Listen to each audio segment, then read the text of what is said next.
The sound of my sister's laughter echoes through the thin hospital wall as I die alone. "Oh, James, you're so sweet to stay with me." Sophia's voice carries clearly from the room next to mine.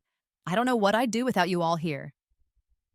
I try to lift my hand to press the call button, but my fingers won't obey. The machines around my bed beep frantically, warning of dropping blood pressure, irregular heartbeat, failing organs. But the hallway outside my ICU room remains empty while my entire family crowds into Sophia's room, where she's being treated for what the nurses whispered was minor gastric distress. My stepmother Margaret's voice joins the chorus. "Don't worry, sweetheart, we're not going anywhere. Elena would understand why we need to be here with you." Would I? Would I understand why my father, stepmother, and fiancé chose to comfort my perfectly healthy sister while I slip away alone? Would I understand why, when both daughters needed care, they automatically assumed the one with the scratched knee required more attention than the one with the severed artery? The irony would be funny if I weren't dying. I've spent the last 15 years of my life saving others in rooms exactly like this one. I've held countless hands as people took their final breaths, promised families that their loved ones weren't alone. Yet here I am, Dr. Elena Chen Morrison, head of cardiac surgery at St. Mary's Hospital, dying in my own workplace while my family tends to my sister's anxiety about a stomachache. The monitor's alarming crescendos, but I can barely hear it over the sound of my father's voice. Richard Chen does not abandon his daughters in their time of need. Apparently, he abandons one of them. As consciousness fades, memories flood my dying brain with startling clarity. For the first time, I see the patterns I was too loving, too trusting, too naive to recognize before. Sophia calling with an emergency every time I had an important presentation. My engagement party, where she accidentally spilled wine on her dress, requiring James to spend the entire evening helping her. The medical conference where I was scheduled to deliver a keynote speech. Cut short because Sophia had a panic attack that needed immediate family intervention. My promotion celebration canceled because Sophia couldn't handle being alone. Every milestone, every achievement, every moment that should have been mine, hijacked by her manufactured crises. And my family, my beloved family, always chose her. The financial documents I signed just last week swim before my closing eyes. Documents I thought were routine hospital paperwork, signed in exhaustion after a 36-hour surgery marathon. Margaret had brought them to me with tears in her eyes, explaining how family emergencies had created unexpected expenses, how Sophia needed security after her latest breakdown. I signed them without reading. I trusted them. Now, as my vision darkens, I understand what I really signed. Papers transferring my inheritance to Sophia.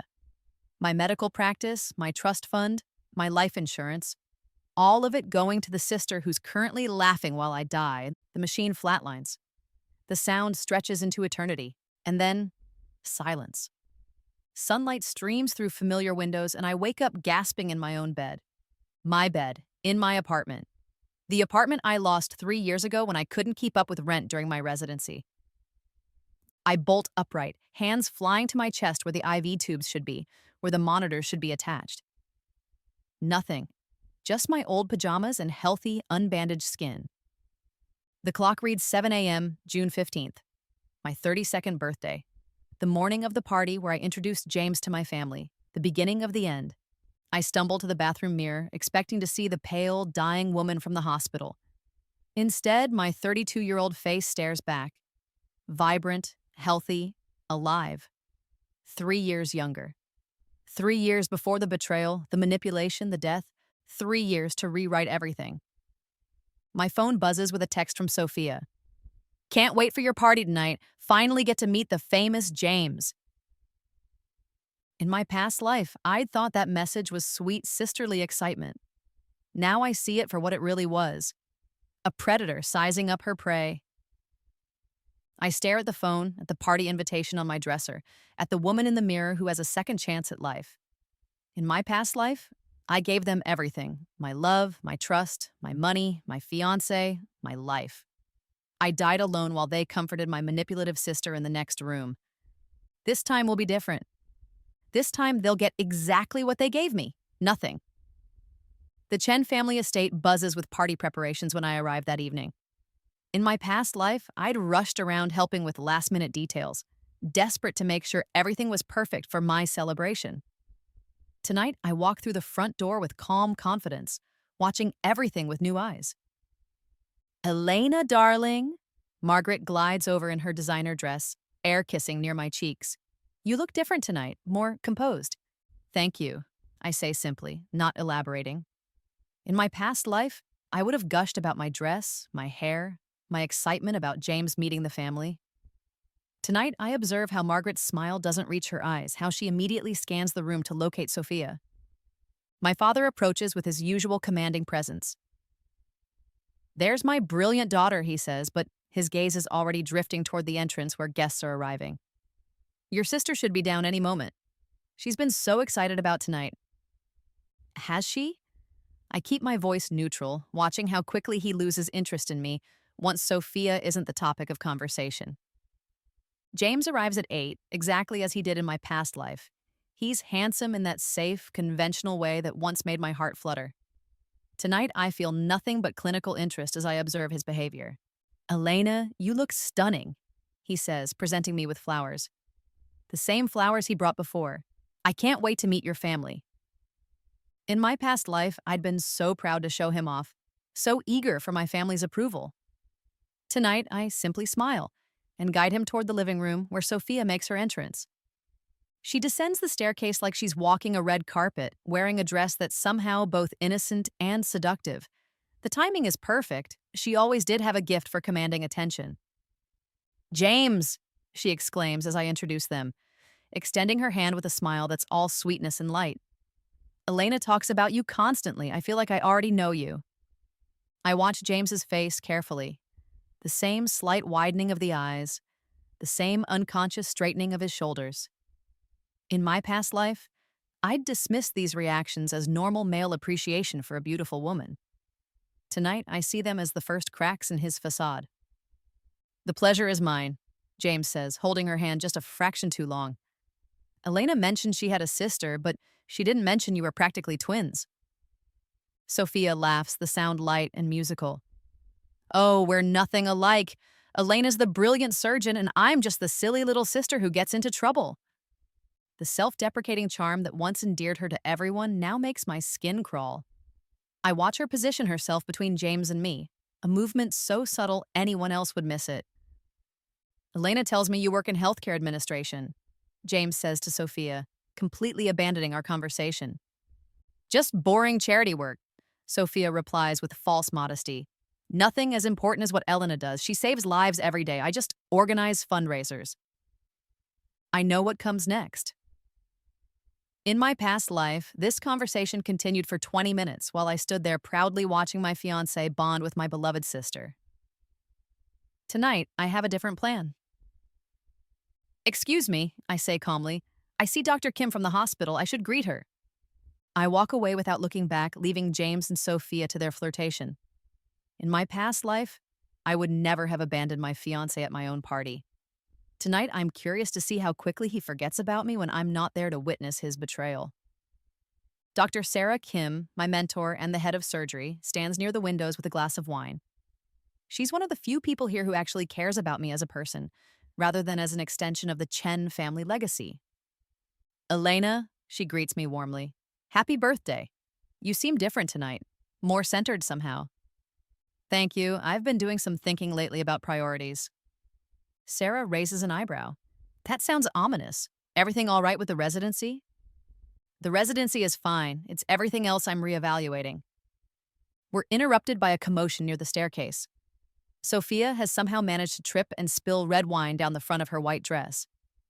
James is immediately at her side with napkins, while my father and Margaret rush over with cleaning supplies and concern. Oh no! Sophia wails, tears already forming in her eyes. My dress is ruined, and it's Elena's party. I've made such a mess of everything. In my past life, I would have rushed over to help, assuring her it wasn't a big deal, that accidents happen. I would have spent the rest of my own party making sure she felt better about the incident. Tonight, I remain exactly where I am, sipping my wine and watching the performance. Aren't you going to help? Sarah asks quietly. She seems to have plenty of assistants, I reply. noting how James has his arm around Sophia's waist as he guides her toward the powder room. Besides, she's 30 years old. I think she can handle spilled wine without her big sister's intervention. Sarah looks surprised by my tone, but also somewhat approving. You know, Elena, in all the years I've known you, I've never seen you put yourself first. It's refreshing. I'm learning that some people need to handle their own problems instead of always depending on others to fix things for them. The party continues, but the dynamic has shifted.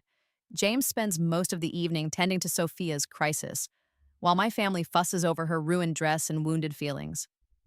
I circulate among the other guests, having meaningful conversations with colleagues, hospital administrators, and family friends who actually see me as an individual.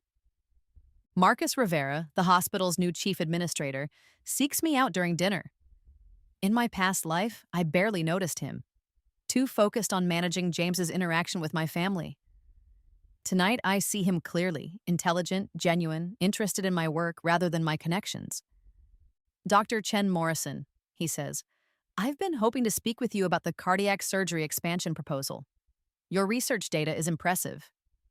Thank you. I believe we could significantly improve patient outcomes with the right investment in equipment and training. I agree completely. Would you be available to discuss this further? Perhaps over dinner sometime this week. In my past life, I would have been too distracted by James and Sophia's growing connection to pay attention to professional opportunities. Tonight, I smile warmly at Marcus. I'd like that very much. As the evening winds down, I observe the damage. James has Sophia's phone number. My father has praised Sophia's resilience in handling her dress emergency.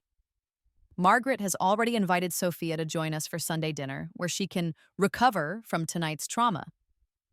Everything is proceeding exactly as it did in my past life, with one crucial difference. This time, I see it all clearly. When James approaches me near the end of the evening, he seems distracted, his attention still drawn to wherever Sophia has disappeared to. Great party, Elena, he says absently. Your sister she's really something. Yes, I agree calmly. She certainly is. She mentioned she might need some advice about her charity work. Medical fundraising, you know. I told her I'd be happy to help. In my past life, I'd been so proud of James for wanting to help my sister, so grateful that my fiancé and my family were bonding. Tonight, I see the conversation for what it really is, James positioning himself to spend more time with Sophia under the guise of professional consultation. How thoughtful of you, I say with a serene smile. I'm sure you'll find that working with Sophia is illuminating. James looks slightly confused by my tone, but he's too distracted by thoughts of my sister to pursue it.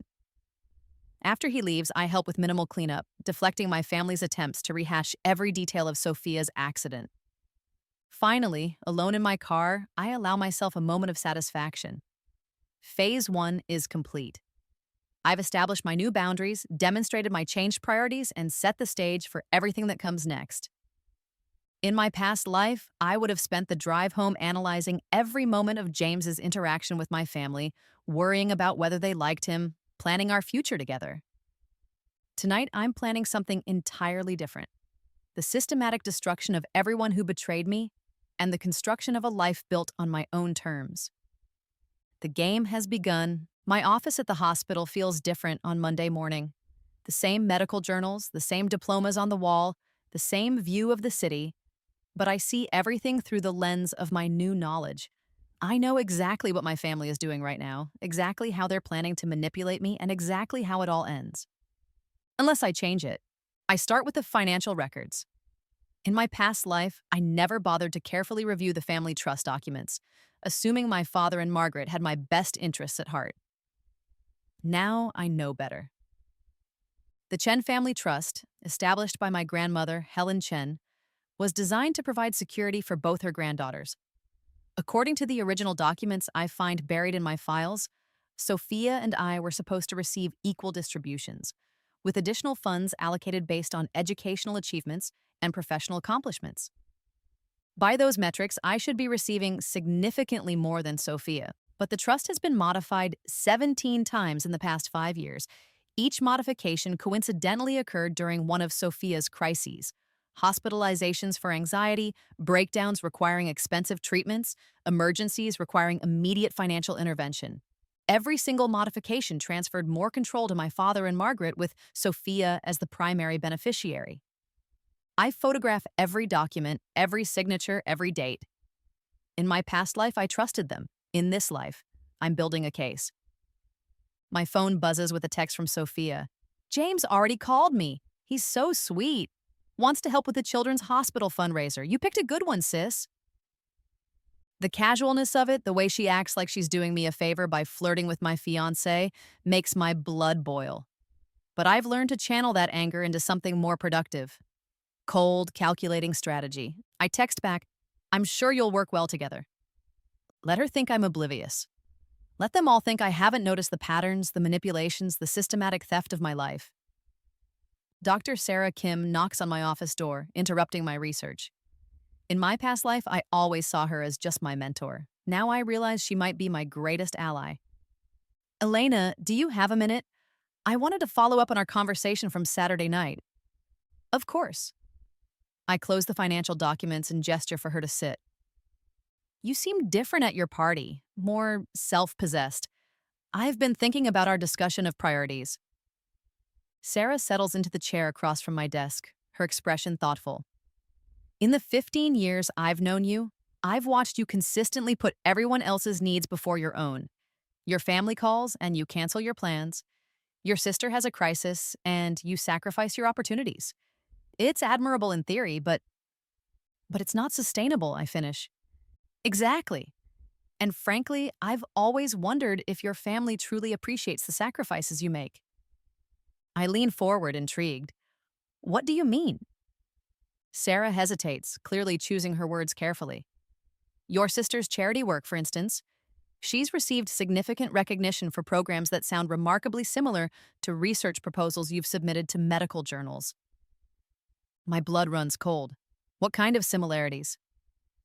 The Children's Hospital initiative she's launching next month, the methodology, the implementation strategy, even some of the language mirrors your pediatric cardiac surgery improvement plan from last year, the one that was rejected for publication. In my past life, I never connected these dots. I'd been too busy being proud of Sophia's success to notice she was literally stealing my work. Do you have copies of those articles? I asked carefully. I can get them, Elena. I'm not trying to create family drama, but as your mentor, I'm concerned about protecting your intellectual property. I appreciate that more than you know. After Sarah leaves, I sit in my office staring at the city skyline, pieces of the puzzle clicking into place. It wasn't just emotional manipulation and financial theft. Sophia had been building her entire career on my work, using my reputation and connections to establish herself in medical charity circles. My phone rings, James. Elena, hi, I wanted to talk to you about Saturday night. Your sister mentioned she could use some professional advice, and I thought I might be able to help. In my past life, I would have been grateful for his willingness to help my family. Now I hear the excitement in his voice, the eagerness to have an excuse to spend time with Sophia. That's thoughtful of you, I say neutrally. She's really impressive. I had no idea she was doing such important work with children's hospitals. She's much more accomplished than she let on. Because she's accomplished using my work, I think, but don't say. Sophia has always been good at presenting herself well, I reply instead. Would you mind if I took her to lunch this week to discuss her fundraising strategies? She seemed a bit overwhelmed by the scope of her projects. The audacity is breathtaking. He's literally asking my permission to date my sister. You're both adults, I say calmly. You don't need my permission to have lunch. There's a pause. Elena, you sound different. Is everything all right? Everything's fine, James. I'm just focusing on my work lately. Well, that's good. Your sister mentioned you've seemed distracted lately with family issues. Family issues. Already, Sophia is laying the groundwork for why I might seem different, preparing narratives that paint me as unstable while positioning herself as the concerned sister. Did she? I keep my voice light. I haven't mentioned any family issues to Sophia. Another pause. Oh, well, maybe I misunderstood. Anyway, I should let you get back to work. I'll talk to you soon. After he hangs up, I make a decision. If they want to play games, I'll play, but by my rules, with my advantages. I spend the afternoon researching Marcus Rivera. In my past life, I was too distracted by James and family drama to notice that Marcus was not only professionally successful, but also genuinely interested in me as a person. He has an impressive background in healthcare administration, a reputation for integrity, and according to hospital gossip, he's single and selective about dating. More importantly, he seems immune to the Chen family dynamics that have controlled my life for so long. I call his office. Mr. Rivera, this is Dr. Chen Morrison. I was wondering if you were still interested in discussing the cardiac surgery expansion over dinner. Absolutely. Are you free Thursday evening? Perfect. And please call me Elena. Elena it is. I'm looking forward to it. As I hang up, I feel something I haven't experienced in years. Anticipation for a future I'm creating on my own terms. That evening, I have dinner with my grandmother. Helen Chen is the family matriarch, the source of our wealth, and the one person who might understand what I'm beginning to see. Grandmother, I say carefully as we sit in her elegant dining room, I've been thinking about the family trust lately. Her eyes sharpen. At 72, Helen Chen is still formidable, still sharp as a blade. What about it? I've noticed there have been quite a few modifications in recent years. I was wondering if you approved all of them. Helen sets down her teacup with deliberate precision. What kind of modifications? I pull out copies of the documents.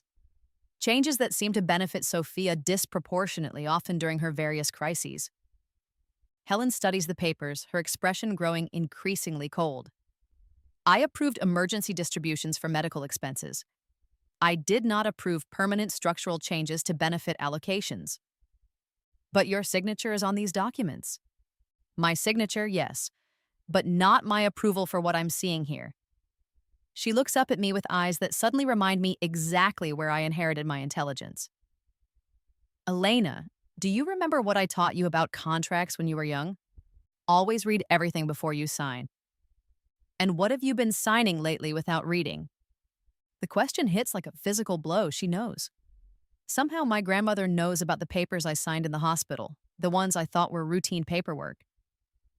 Margaret brought me some documents last week, I admit quietly. I was exhausted from surgery, and she said they were just hospital forms. Helen's expression hardens. What kind of documents? I pull out my phone and show her the photos I took of the trust modifications. Her face goes white as she reviews them. They've transferred everything, she says quietly. Your entire inheritance, your trust fund, even your life insurance beneficiaries, it's all been changed to benefit Sophia. Can we reverse it? Not easily. These are legal documents with your signature, but Elena... She looks at me with something like pride. The fact that you're asking these questions now tells me you're finally seeing the truth about your family. What truth? That love without boundaries isn't love, it's exploitation. That people who truly care about you don't systematically rob you blind while you're too exhausted to notice. We sit in silence for a moment, two women from different generations recognizing the same painful reality. What would you do if you were me? I ask finally. Helen smiles, and for the first time I see the steel behind her elegant facade. I'd stop signing documents without reading them. I'd start protecting myself financially. And I'd remember that blood doesn't make family, loyalty and respect do. Even if it means cutting ties with people I love. Especially then, Elena, I built this family's wealth from nothing. I did not do it so that manipulative people could steal from those who actually earn it. As I drive home, I realize my grandmother has given me more than advice. She's given me permission to fight back and the resources to do it effectively. But first, I need to set some traps. Thursday evening arrives with perfect timing. James is having his lunch with Sophia tomorrow. My father is traveling for business, and Margaret is attending one of her charity galas. The stage is set for me to begin my counteroffensive. Marcus Rivera meets me at Chez Laurent, an upscale restaurant that's intimate enough for serious conversation, but public enough to maintain professional boundaries. In my past life, I would have been too anxious about James and Sophia to appreciate how attractive Marcus is, not just physically, but intellectually. Elena, He greets me warmly, standing as I approach the table. You look beautiful. The compliment is simple, genuine, without the calculating undertone I've learned to recognize in James's words. For the first time in years, I feel appreciated for who I am rather than what I represent. Thank you. I'm sorry I'm a few minutes late. Surgery ran longer than expected. Was it successful? Yes, thankfully. A complex valve replacement that could have gone either way. Marcus's eyes light up with genuine interest. That must be incredibly rewarding, knowing your skills literally save lives. It strikes me that James has never asked about my surgeries, never shown interest in the work that defines my life. He sees my career as a status symbol rather than a passion. We order wine and settle into conversation about the hospital expansion project. Marcus has done his homework. He understands not just the financial implications, but the medical benefits of the proposed changes. And your research on post-operative outcomes is impressive, he says, reviewing the proposal I'd sent him. The cost-benefit analysis alone justifies the investment, but the potential to save lives makes it compelling on multiple levels. Thank you. I believe we could reduce post-surgical complications by at least 15% with the right equipment and training protocols. What kind of resistance are you facing from the board? I hesitate, then decide honesty is the best strategy. Some board members seem to view me as an extension of the Chen family rather than an individual physician. They assume my father's medical group will automatically be involved in any expansion, which creates conflicts of interest. Marcus nods thoughtfully. Hospital politics can be complicated when family businesses are involved. Have you considered establishing your own practice? The question catches me off guard. In my past life, the thought never occurred to me. I was too embedded in family expectations to imagine independence. I've thought about it recently, I admit. The question is timing and funding. Both solvable problems for someone with your reputation and skills. Elena, I've reviewed your surgical outcomes, your research publications, your patient satisfaction scores. You could have your pick of opportunities with or without family connections. Something warm unfurls in my chest. When was the last time someone evaluated me purely on my merits? Our conversation flows naturally from professional topics to personal ones. Marcus is divorced, no children, focused on his career but looking for balance. He's traveled extensively, reads voraciously, and has no patience for manipulative people.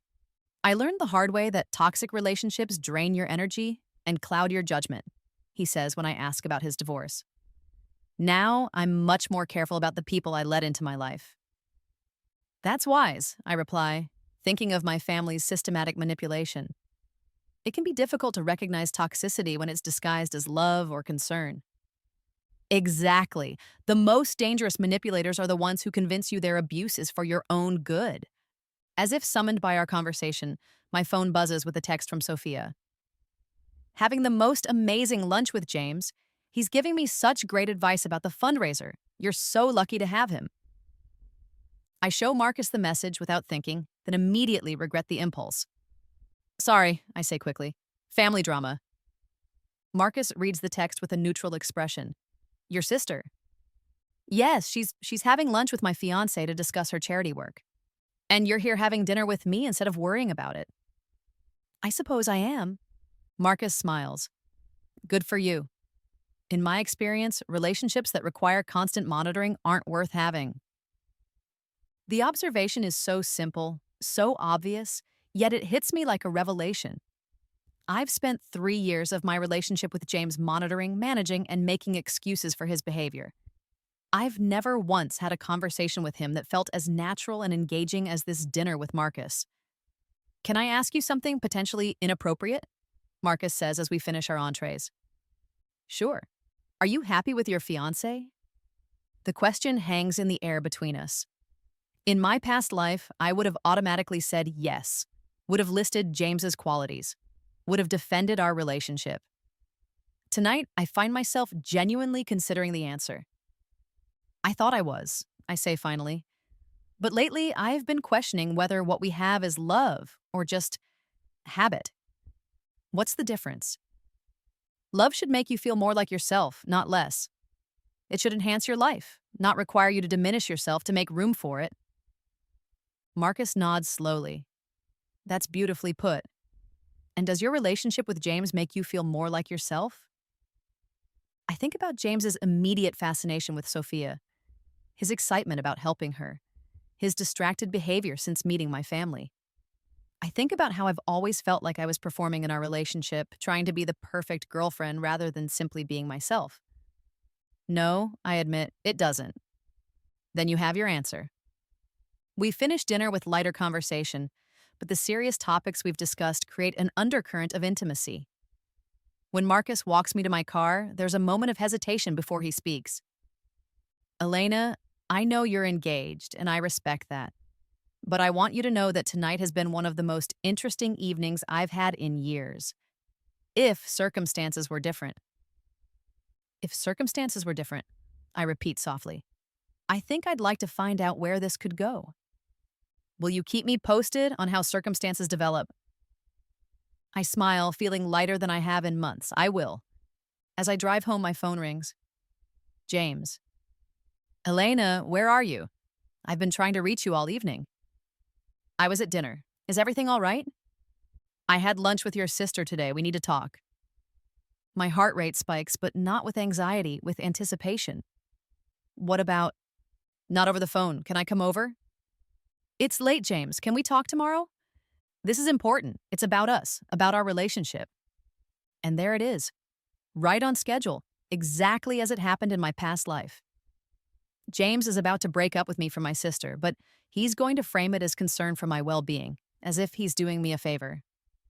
All right, I say calmly. Come over. 30 minutes later, James sits in my living room with the expression of a man about to deliver difficult news. In my past life, I was blindsided by this conversation. Tonight, I know every word he's going to say. Elena, I need to be honest with you about something. Today, talking with Sophia, I realized some things about our relationship. What kinds of things? We've been together for over a year, but I feel like I don't really know you. You're always so composed, so perfect, so controlled. I never see the real you. The irony is breathtaking. James is criticizing me for being too controlled while he's having lunch dates with my sister behind my back. And Sophia showed you something different? I ask calmly. James has the grace to look embarrassed. She's so genuine, so open about her struggles and vulnerabilities. She made me realize that you and I might not be as compatible as I thought. I see. Elena, you're an amazing woman. You're brilliant, successful, beautiful, but I think we both deserve relationships where we can be completely ourselves. You're breaking up with me. I'm suggesting we take a break to figure out what we really want. In my past life, this conversation devastated me. I begged him to reconsider, promised to be more open, more vulnerable. I blamed myself for not being enough. Tonight, I feel nothing but relief. You're right, I say simply. James looks startled. I am. Yes, we haven't been compatible for a long time. I just wasn't ready to admit it. Oh, well, good. I'm glad you agree. He seems deflated by my reaction, as if he was expecting more drama, more emotional labor from me. Are you seeing Sophia? I ask directly. Elena, it's not like that. We're friends. She's helping me understand some things about myself, about what I want in a relationship. That's not what I asked. James shifts uncomfortably. We have a connection, yes, but nothing has happened between us. I would never cheat on you. How noble. Elena, don't be like this. We're being mature about this situation. You're absolutely right. We are. I stand up, signaling the end of the conversation. I'll have your things packed by tomorrow evening. James leaves looking confused and slightly disappointed, as if my calm reaction has robbed him of some satisfaction. In my past life, he got the dramatic breakup scene he probably wanted. Tonight, he got nothing but polite efficiency. After he's gone, I pour myself a glass of wine and sit on my couch, processing what just happened. I've lost my fiancé to my sister exactly as I did before. But this time, I'm not devastated. I'm liberated. And now the real game begins. The call comes at 6 a.m. on Monday morning, 3 days after my breakup with James became public knowledge. My father's voice is tight with controlled anger. Elena, we need to talk. Family meeting tonight at 7. What about? You know what about? This situation with James and Sophia has created unnecessary drama, and we need to manage it before it affects the family's reputation. I almost laugh. In my past life, I would have been mortified by the idea that my broken engagement was causing family embarrassment. Tonight, I understand that my father's primary concern isn't my emotional well being, it's damage control. I'll be there, I say calmly. The hospital day passes in a blur of surgeries and consultations. Between procedures, I finalize the paperwork for something I've been planning since my dinner with Marcus: my resignation from the Chen Medical Group and my application to establish an independent practice. Dr. Sarah Kim finds me in my office during lunch, holding a manila folder. Elena, I have those articles we discussed. The similarities between your research and your sister's charity work are extensive. She spreads the documents across my desk. My pediatric cardiac surgery improvement plan, submitted to the New England Journal of Medicine and rejected for publication, sits next to Sophia's press release announcing her innovative children's hospital initiative. The language is nearly identical. The methodology is exactly the same. Even the implementation timeline matches my original proposal. This is plagiarism, I say quietly. It's worse than that. She's not just stealing your work, she's profiting from it. Look at this. Sarah shows me financial documents she's obtained through her hospital contacts. Sophia's charity has received significant grants based on her original research methodology. Money that should have gone to fund actual medical research is instead funding her lifestyle and building her reputation. How long has this been going on? At least 3 years, from what I can find. Elena, this isn't just intellectual theft, it's fraud. I photograph every document, every article, every piece of evidence. In my past life, I never would have believed my beloved sister capable of such calculated theft. Now I see it as just another layer of her systematic exploitation. Sarah, I need to ask you something, and I need you to be completely honest. Of course. How long have you known about this? Sarah looks uncomfortable. I've suspected for over a year, but Elena, you were so proud of Sophia's success, so happy that she was following in your footsteps. I didn't want to hurt you by suggesting she was stealing from you. And now I see that protecting you from the truth was actually enabling her to continue hurting you. I lean back in my chair, processing this revelation. Even my mentor, someone who genuinely cares about me, contributed to my victimization by staying silent about Sophia's crimes. Thank you for telling me now, I say finally, and thank you for gathering this evidence. What are you going to do with it? I'm not sure yet, but I promise you, Sophia's career built on stolen work is about to come to an end. That evening, I arrive at the family estate precisely at 7.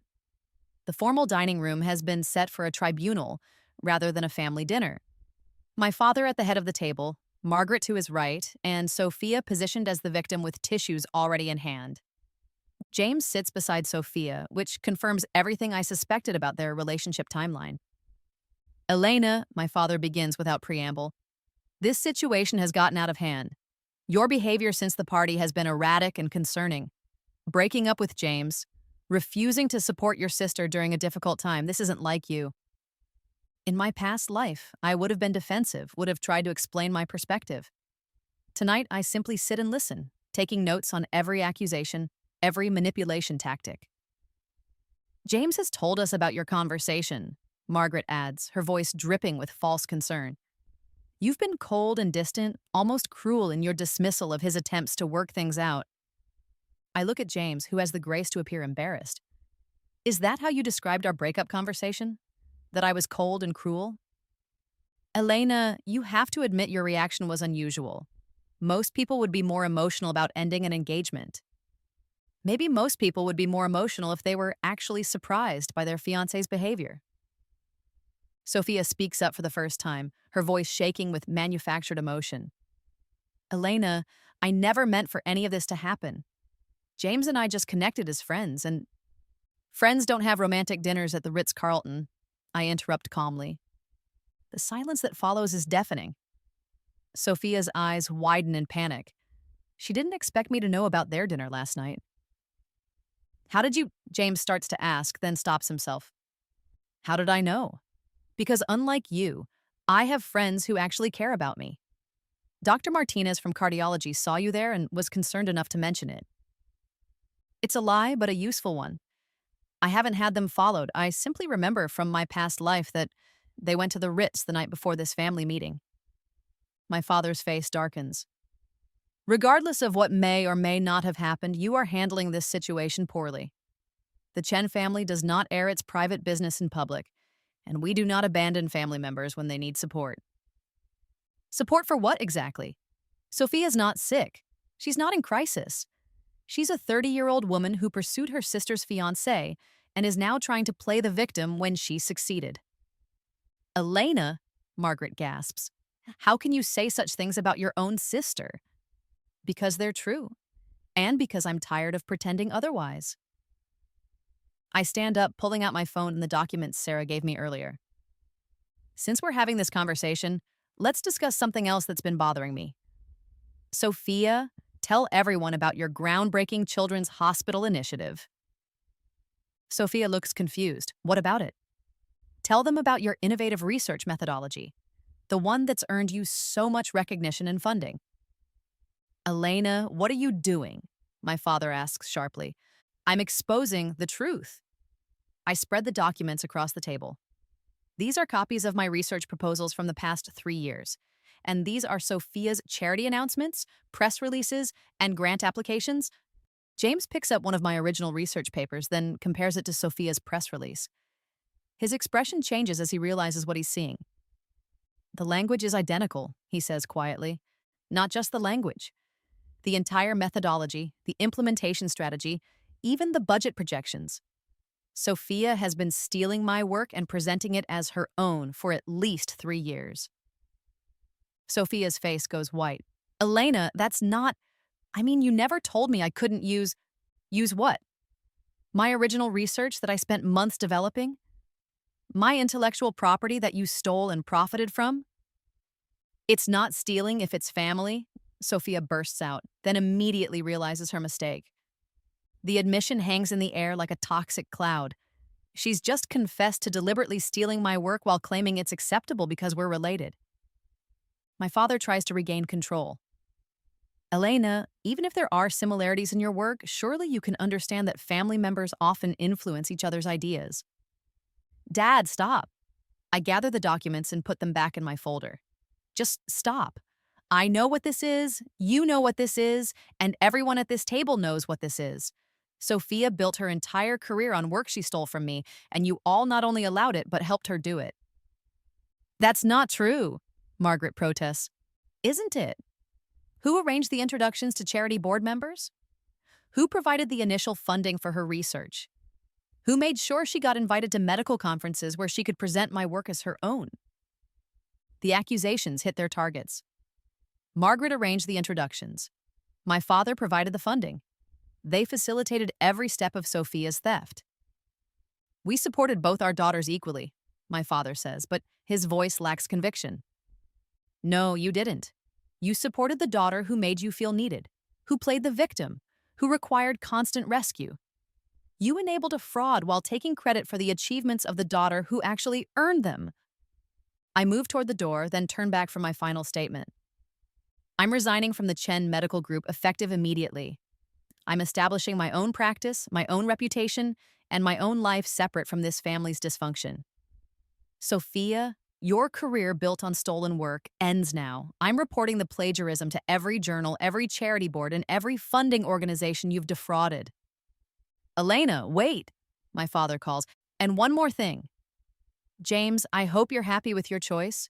You traded a relationship with someone who loved you for one with someone who's built their entire life on lies. You deserve each other. I leave them sitting in stunned silence, their carefully constructed narrative shattered by simple truth. As I drive home, my phone explodes with calls and texts. Angry messages from my father, pleading voicemails from Margaret, hysterical texts from Sophia, and confused attempts at contact from James. I ignore them all. Instead, I call Marcus Rivera. Elena, I wasn't expecting to hear from you tonight. Marcus, remember when you asked me to keep you posted on how circumstances develop? Yes. Well, they just developed significantly. Are you free for coffee tomorrow morning? I have a business proposition for you. I'm intrigued. What kind of business proposition? The kind that involves establishing an independent cardiac surgery practice with a partner who values integrity over family politics. There's a pause, then Marcus's warm laughter. Elena, I think tomorrow morning can't come soon enough.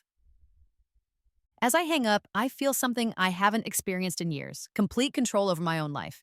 The first phase of my revenge is complete. I've separated myself professionally from the family that exploited me, exposed Sophia's fraud, and positioned myself for success independent of their influence. But this is just the beginning. In my past life, they destroyed me slowly, systematically, over years of manipulation and theft. In this life, I'm going to return the favor, but much more efficiently. The next morning brings exactly the chaos I expected. My phone has 37 missed calls from family members, and my email inbox is flooded with increasingly desperate messages. But the most telling communication comes from my father's lawyer. A formal letter demanding I return to the Chen Medical Group and cease my defamatory accusations against Sophia. The speed of the legal response confirms what I suspected. They're terrified. My coffee meeting with Marcus takes place at a quiet cafe downtown, away from the hospital and family drama. He arrives with a briefcase and an expression of barely contained excitement. Elena, I spent all night researching your case. What you've uncovered isn't just plagiarism, it's systematic charity fraud. Sophia has obtained over $2 million in grants based on research she stole from you. $2 million? I knew it was substantial, but the actual figure is staggering. And that's just what I could find in public records. There's likely more. Marcus opens his briefcase and pulls out a folder thick with documents. I also looked into your family's financial structure. The Chen Family Trust has some interesting irregularities. He shows me bank statements, trust modifications, and fund transfers that paint a clear picture of financial manipulation. Your stepmother has been systematically transferring assets from your trust allocation to Sophia's, using manufactured emergencies as justification. But here's the thing. Many of these transfers violate the original trust terms established by your grandmother. Meaning? Meaning they're not just unethical, they're illegal. Financial elder abuse, fraud, breach of fiduciary duty, you have grounds for both civil and criminal charges. I stare at the documents, seeing my family's betrayal laid out in black and white. In my past life, I died never knowing the full extent of their theft. Now I have proof of everything. What would you recommend? Marcus leans forward, his expression serious. Professionally, I'd recommend we establish your independent practice immediately before they can take any legal action to prevent it. Personally, I'd recommend you protect yourself financially before they realize how much you know. How? Your grandmother is still the ultimate authority over the trust. If she's willing to cooperate, we could freeze all current distributions pending a full audit. That would stop their ability to steal from you while we build our case. I think about my conversation with grandmother Helen, her quiet fury when she realized the extent of the financial manipulation. I think she'd be very willing to cooperate. Good. Because Elena, what they've done to you isn't just morally wrong, it's criminal. They've stolen your work, your money, and your opportunities. It's time to make them face the consequences. We spend the next 2 hours mapping out a strategy. Marcus has connections throughout the medical and legal communities, resources I never knew existed. More importantly, he sees the situation clearly, without the emotional complications that clouded my judgment in my past life. There's something else, I tell him as we prepare to leave. In my past life, if I had continued on the same path, I would have died alone while my family chose to comfort Sophia instead of me. Marcus looks puzzled. Your past life? I realize my slip and cover quickly. The path I was on before I started seeing things clearly. I was so focused on pleasing them, so desperate for their approval, that I was literally killing myself with stress and overwork. And now I'm choosing myself. For the first time in my life, I'm putting my own needs first. Marcus smiles. I think that's the healthiest thing I've ever heard you say. That afternoon, I drive to my grandmother's estate. Helen Chen receives me in her private study, surrounded by family photos that now look like evidence of a complex fraud. Grandmother, I need your help with something serious. The trust modifications, she says immediately. I've been doing my own investigation since our last conversation. Elena, what they've done is unconscionable. Can we stop it? We can do more than stop it. We can reverse it, prosecute it, and ensure it never happens again. Helen's eyes are steel. I built this family's wealth to provide security for my descendants, not to fund one granddaughter's theft from another.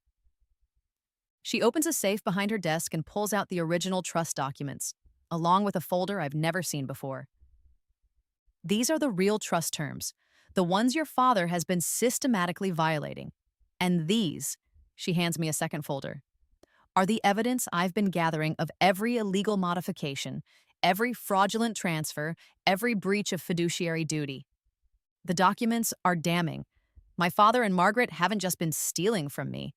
They've been stealing from the trust itself, using family money to fund their lifestyle while claiming it was for Sophia's medical needs. Why didn't you stop them sooner? Because I wanted to see if you would find the strength to stop them yourself. Elena, you've spent your entire adult life trying to earn love from people who only see you as a resource to exploit. I needed to know you could recognize that before I intervened. And now I see that you've finally learned to value yourself. So, yes, I'll help you destroy them financially. It's what they deserve, and frankly, it's what the family needs. Helen makes a phone call to her lawyer, then another to her accountant. Within an hour, all trust distributions are frozen, all accounts are under review, and a forensic audit has been ordered. My phone starts ringing immediately.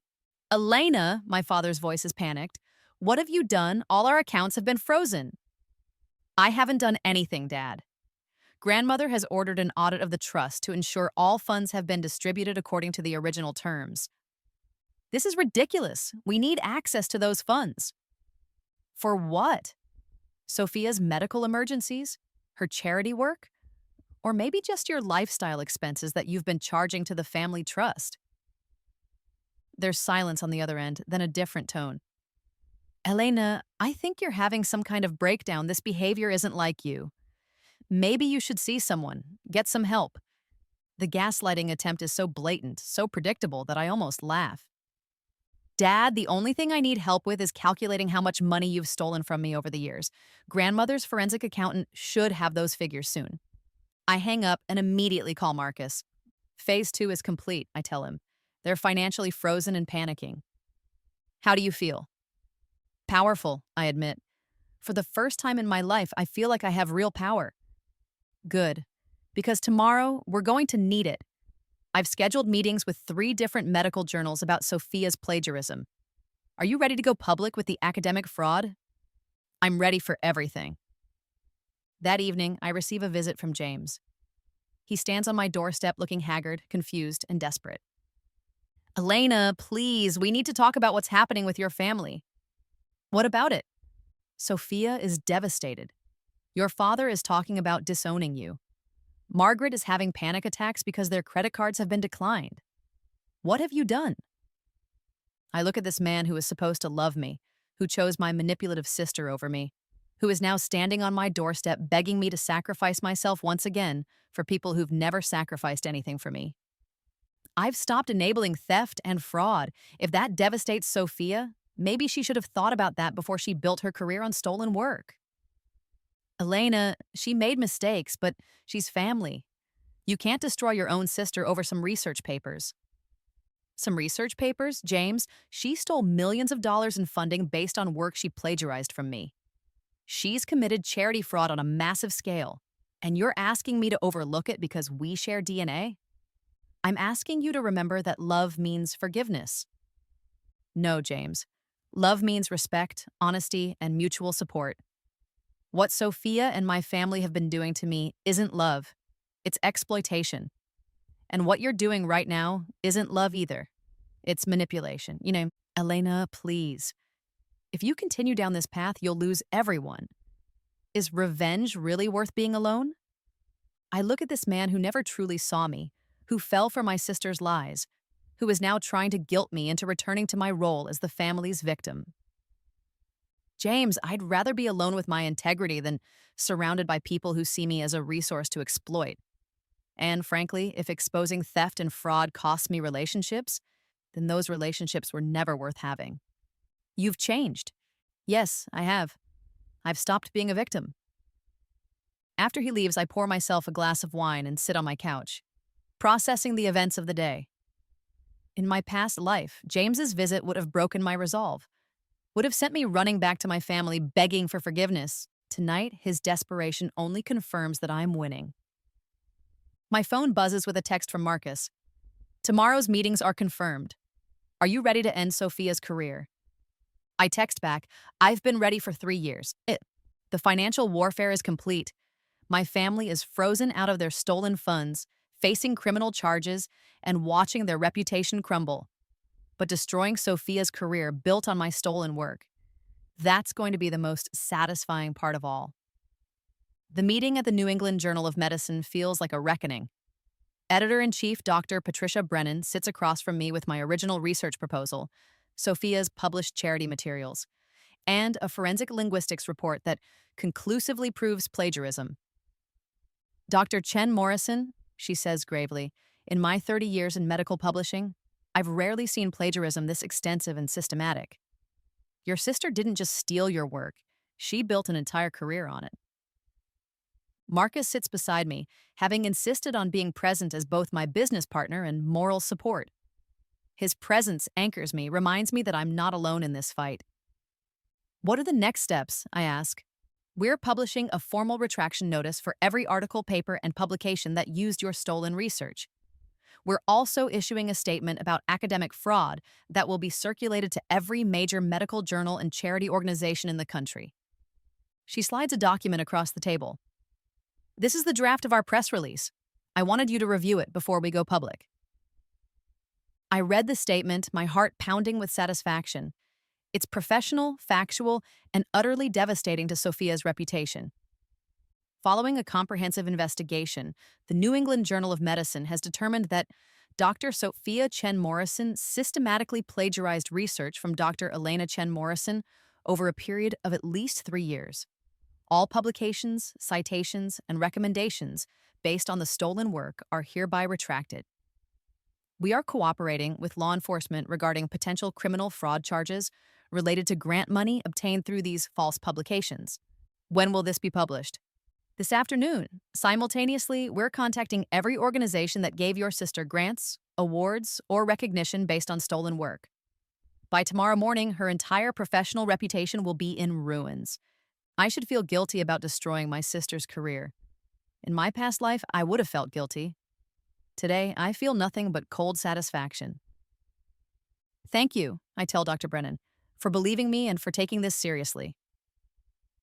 Dr. Chen Morrison, academic integrity is the foundation of medical research. What your sister did doesn't just harm you, it undermines trust in our entire field. She chose to make herself a cautionary tale. As we leave the meeting, Marcus takes my hand. How do you feel? Like I'm finally getting justice. Any second thoughts about exposing her so publicly? I think about the question seriously.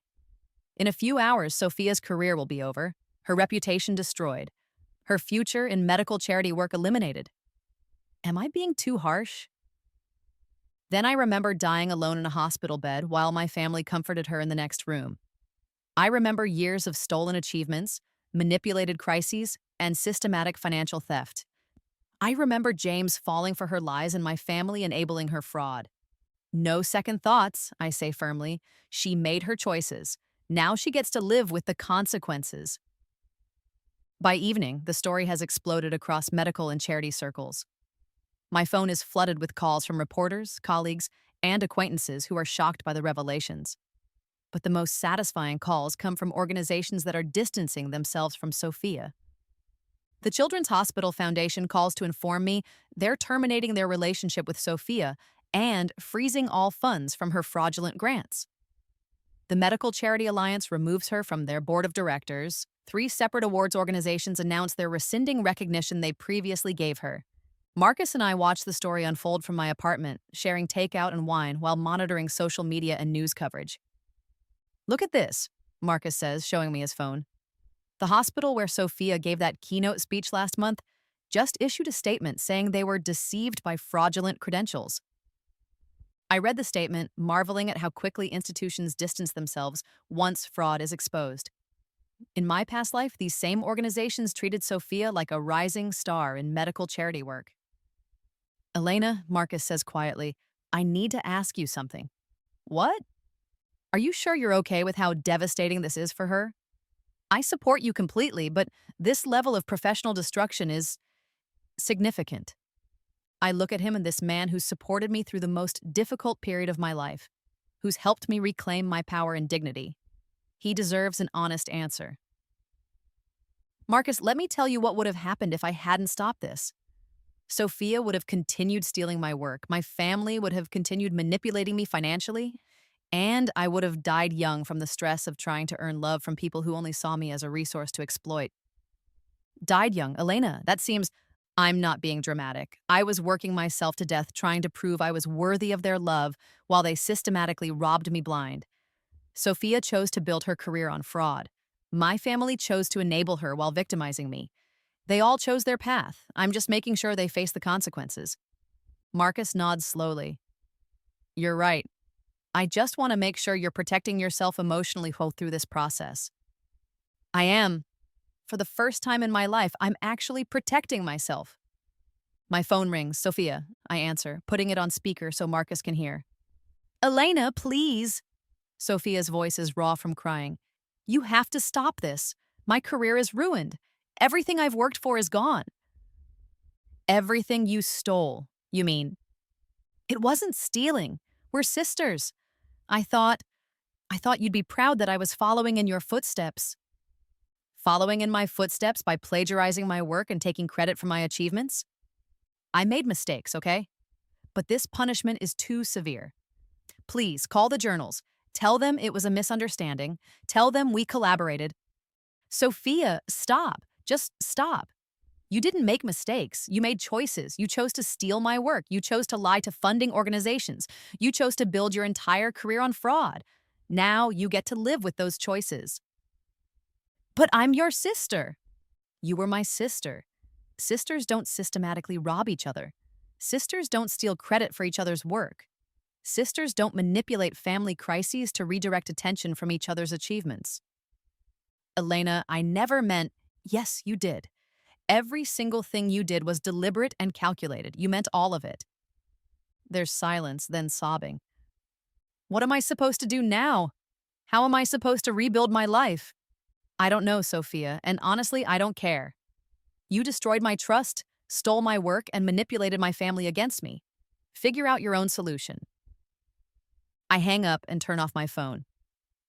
Marcus looks at me with something like awe. Elena, that was definitive.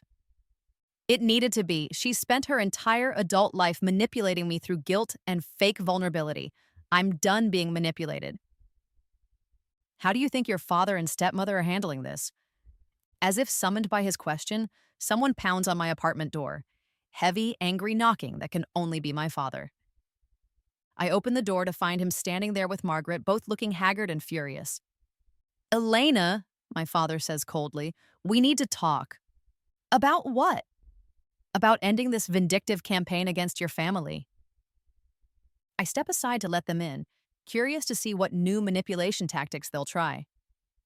Margaret immediately begins the emotional appeal. Elena, sweetheart, I know you're angry, but this has gone too far. Sophia is devastated. She's talking about hurting herself. The suicide threat. Right on schedule, exactly as it happened in my past life. In my previous timeline, this threat sent me running back to the family, desperate to save Sophia from her despair over the consequences of her own actions. Is she? I ask calmly. Margaret looks shocked by my composed response. Elena, she's your sister. Doesn't that mean anything to you? It means I spent 32 years putting her needs before my own, enabling her worst behaviors and allowing her to steal from me with impunity. But it doesn't mean I'm responsible for managing her emotional response to facing consequences for fraud. My father steps forward, trying his authoritative approach. Elena, you're going to call those journals and retract your accusations. You're going to restore Sophia's reputation, and you're going to return to the family. Or what? Or you'll be cut off from the family completely. No inheritance, no trust fund, no family support. You'll be alone. I look at these people who raised me, who I loved unconditionally for decades, who systematically exploited that love to rob me blind. Dad, you already stole my inheritance. You already turned the family against me when it served your purposes. And I've already built my own support system with people who actually value me. You have nothing left to threaten me with. Elena, Margaret tries a different tack. You're not thinking clearly. This obsession with revenge is unhealthy. Maybe you should see a therapist, get some help dealing with your anger. I'm not angry, I reply honestly. I'm done. There's a difference. Done with what? Done being your victim. Done enabling Sophia's fraud. Done sacrificing my needs for people who see me as a resource to exploit. I'm done with all of it. My father's face darkens. If you continue down this path, Elena, you'll lose everything that matters. No, Dad. I already lost everything that mattered when I realized the people I loved most were systematically destroying me. Now I'm just making sure you face the same consequences I did. They leave without another word, and I know I'll never see them again as family members. They might appear in court as defendants, but the relationships that defined my first 32 years of life are over. Marcus, who watched the entire confrontation in silence, finally speaks. Elena, are you okay? I'm better than okay. I'm free. No regrets? I think about the question carefully. Do I regret exposing Sophia's fraud and destroying her career? Do I regret freezing my family's access to stolen funds? Do I regret ending relationships with people who never truly loved me? None, I say finally. For the first time in my life, I have absolutely no regrets. Marcus smiles and pulls me into his arms. Then let's celebrate your freedom. As we kiss, I realize that revenge isn't just about destroying the people who wronged you. Sometimes it's about reclaiming your power, your dignity, and your right to be valued for who you truly are. Tomorrow, the real consequences begin. Legal proceedings, financial restitution, and professional rebuilding. But tonight, I'm exactly where I belong. Free from toxic relationships and surrounded by people who see my worth. The social destruction phase is complete. Now it's time for justice. 6 months later, I stand in a federal courthouse watching my family face the consequences of their choices. The forensic audit revealed over $3 million in fraudulent transactions, money that was systematically stolen from my trust fund and used to finance Sophia's lifestyle and fake charity work. Marcus sits beside me in the gallery, his hand warm and steady in mine. We've become partners in every sense, business partners in our thriving independent practice, and romantic partners in a relationship built on mutual respect and genuine love. My father sits at the defendant's table looking older than his 68 years. Margaret is beside him, no longer the polished socialite, but a woman facing federal fraud charges. Sophia isn't here. She took a plea deal that includes restitution, community service, and a permanent ban from working in medical charities. Judge Williams reads the verdict with clinical precision. On the charges of financial elder abuse, breach of fiduciary duty, and conspiracy to commit fraud, the court finds the defendants guilty on all counts. The sentences are appropriate. My father gets 2 years in federal prison and full restitution of stolen funds. Margaret gets 18 months and forfeiture of all assets purchased with fraudulent money. Together, they owe me over $4 million in stolen funds, interest, and penalties. But the money isn't what satisfies me most. It's the recognition that what they did was criminal, not just morally wrong. For years, they convinced me that their treatment was normal family dynamics. Today, a federal judge confirmed it was systematic abuse. As we leave the courthouse, reporters swarm around us. The story has become a cautionary tale about financial elder abuse and academic fraud, but I've learned to handle media attention with the same composure I use in surgery.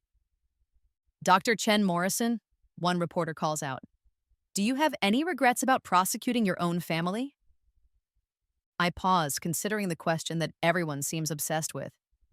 Do I regret seeking justice against people who happen to be related to me?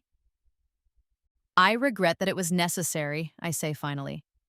I regret that people I loved chose to exploit that love rather than reciprocate it. But I don't regret holding criminals accountable for their crimes, regardless of their DNA. What's next for you professionally? Marcus steps forward, his arm around my waist in a gesture of support and partnership. Dr. Chen Morrison and I are expanding our cardiac surgery practice. We're also establishing a foundation to help victims of financial elder abuse, something that's obviously important to both of us. As we walk away from the courthouse, I feel a sense of completion that I never experienced in my past life. Justice has been served, my reputation has been restored, and my future is entirely in my own hands. How does it feel? Marcus asks as we drive back to our office. Like I can finally breathe, I admit. For the first time in my adult life, I don't owe anyone anything. I don't need anyone's approval. I don't need to manage anyone's emotions. And I don't need to sacrifice my needs for people who don't value me. And how does that feel? Powerful, peaceful. Like I'm finally living my own life instead of the life other people designed for me. Our practice has become one of the most respected cardiac surgery centers in the city. Without the burden of family drama and financial manipulation, I've been able to focus entirely on my work, my research, and building something meaningful with Marcus. My grandmother visits us that afternoon, looking younger and more vibrant than she has in years. Helen Chen has become my closest family relationship, the only blood relative who chose loyalty and love over exploitation and theft. Elena, she says as we sit in our office conference room, I have something for you. She hands me a legal document that makes my heart skip a beat, the deed to the family estate. Grandmother, I can't accept this. You can and you will. That house represents everything I built for my family. Your father and Margaret defiled it with their greed and manipulation. You've restored honor to the Chen name, and you deserve to inherit what was always meant to be yours. I look at the deed, thinking about the house where I grew up, where I learned to value family above all else, where I was systematically victimized by the people who were supposed to protect me. I don't want to live there, I say finally. Too many painful memories. Then don't live there. Sell it, donate it, turn it into a medical clinic. Whatever brings you peace. But own it first. Take back what was stolen from you. That evening, Marcus and I walk through the estate that will soon be mine. The rooms that once seemed elegant now feel hollow, tainted by years of manipulation and deceit. What are you thinking? Marcus asks as we stand in the formal dining room where my family held their tribunal 6 months ago. I'm thinking about turning this into a treatment center for victims of family financial abuse. A place where people can get legal help, counseling, and medical care when their own families have exploited them. Marcus smiles. That's perfect. You'd be transforming a place of trauma into a place of healing. It feels right, like I'm reclaiming not just the property, but the purpose it was meant to serve. We continue our tour, and I find myself feeling nothing for the house itself. No nostalgia, no sadness, no attachment. It's just a building that once housed people who hurt me. Soon, it will house people who help others heal from similar wounds. My phone buzzes with a text from an unknown number. Against my better judgment, I open it. It's from Sophia. Elena, I know you probably don't want to hear from me, but I wanted you to know that I'm in therapy now. I'm trying to understand why I did what I did to you. I'm not asking for forgiveness, but I wanted you to know that I finally see how wrong I was. I show the text to Marcus. What do you think? I think it's the first honest thing she's ever said to you, but I also think it doesn't change anything. He's right. Sophia's newfound self-awareness doesn't undo years of theft and manipulation. It doesn't restore the trust she destroyed or repair the damage she caused. It's simply acknowledgement of reality, something that should have happened decades